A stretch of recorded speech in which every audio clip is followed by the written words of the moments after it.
চেষ্টা, পরিশ্রম, ইচ্ছাশক্তি, ধৈর্য থাকলে মানুষ সফল হতে পারে। আত্মবিশ্বাস না থাকলে কোনো মানুষই কিন্তু সফল হতে পারে না। আমার মেয়ের কথা বলছি, সুরীতি মালিথা।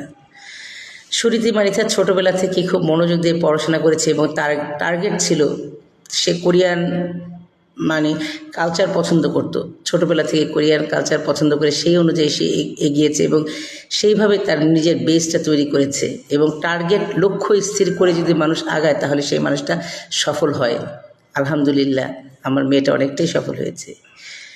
আর এই মেয়েটা আমি বলবো south Point School and College Baridhara শাখার। কেন বলবো south Point School and Baridhara শাখার? সে ক্লাস 1 থেকে ইন্টার পাস করেছে এই সাউথ পয়েন্ট স্কুল বারিধারা শাখা থেকে এবং তার শৈশব কৈশোর বলা যায় যৌবন পুরোটাই কিন্তু সে কাটিয়েছে এই এক South Point School and College Baridhara শাখায়। Baridhara South Point School and College Baridhara শাখায় সে খেলতে খেলতে বড় হয়েছে। ক্লাস 1-এর একটা বাচ্চা, ক্লাস 1-এ তাকে সাউথ পয়েন্ট স্কুল বারিধারা শাখায় ভর্তি করে দিয়েছি। সে 1, 2, 3, 4, 5, 6, 7, 8, 9, 10, 11, 12 একদম ইন্টার পর্যন্ত, ইন্টার পাস করা পর্যন্ত একটানা সে এই বারিধারাতে পড়েছে। বারিধারা এখন যেহেতু এখানে ইউনিভার্সিটি নেই, স্বাভাবিক কারণে তাকে সাউথ পয়েন্ট ছাড়তে হবে। হয়তো ভার্সিটি থাকলে এখানে ভার্সিটিতে সে পড়তো। পরে সে তো এখন ইডেন থেকে মার্কেটিং পাশ করলো এবং ঢাকা ইউনিভার্সিটির আন্ডারে কোরিয়ান ল্যাঙ্গুয়েজে পড়াশোনা করেছে, ঠিক আছে। এবং মূলত কোরিয়ান ল্যাঙ্গুয়েজ এবং কোরিয়ান ল্যাঙ্গুয়েজে একের পর এক সফলতা অর্জন করার কারণে কিন্তু আজকে সে এত ভালো একটা চাকরি পেয়েছে, এত ভালো একটা জব পেয়েছে। তো আমি বলি এই মেয়েটা South Point School and College Baridhara শাখার।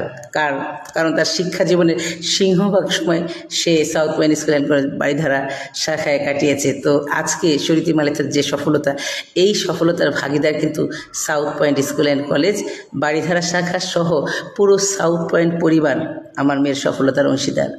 সে কিন্তু আপনারা জানেন যে সুরীতি মালিথার সব খবরই আপনারা জানেন। সে যখন বিশ্বের 64 দেশ থেকে কী বলে এটাকে কোরিয়ান প্রতিনিধি নিয়েছিল, সেখান থেকে সে একাই নির্বাচিত হয়েছিল। সেটা তার প্রথম ধাপ। দ্বিতীয় ধাপে হচ্ছে সে দোভাষী হিসেবে, কোরিয়ান দোভাষী হিসেবে কাজ করলো সফলতার সাথে।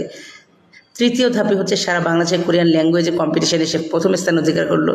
চতুর্থ ধাপে গিয়ে একের পর এক সে লেগে থেকে ধৈর্য থেকে পরিশ্রম করে লেগে থাকার কারণে আজকে কোরিয়ান কোম্পানিতে সে জব করে। তাকে দেখলে সবাই ভাবে সে কোরিয়ান, দেখলেই বলে আপনি কি কোরিয়ান, এবং তার গেট আপ সেট আপ কোরিয়ানদের সাথে চলতে চলতে তার গেট আপ সেট আপ হয়ে গিয়েছে কোরিয়ান এবং তাকে দেখলে সবাই ভাবে সে হয়তো কোরিয়ান এবং সবাই জিজ্ঞেসই করে আপনি কি কোরিয়ান, আপনি কি বাংলা বলতে পারেন? অথচ আমার মেয়ে বাঙালি, আমার মেয়ে বাঙালি, বাংলা খুব ভালো বলতে পারে। তো সবাই আমার মেয়েটার জন্য দোয়া করবেন। আর আমার মেয়ের এই আনন্দের ভাগিদার আপনারা সকলে যারা আমার পাশে ছিলেন, আমাকে সাপোর্ট করেছিলেন, সবার জন্য অনেক অনেক শুভকামনা।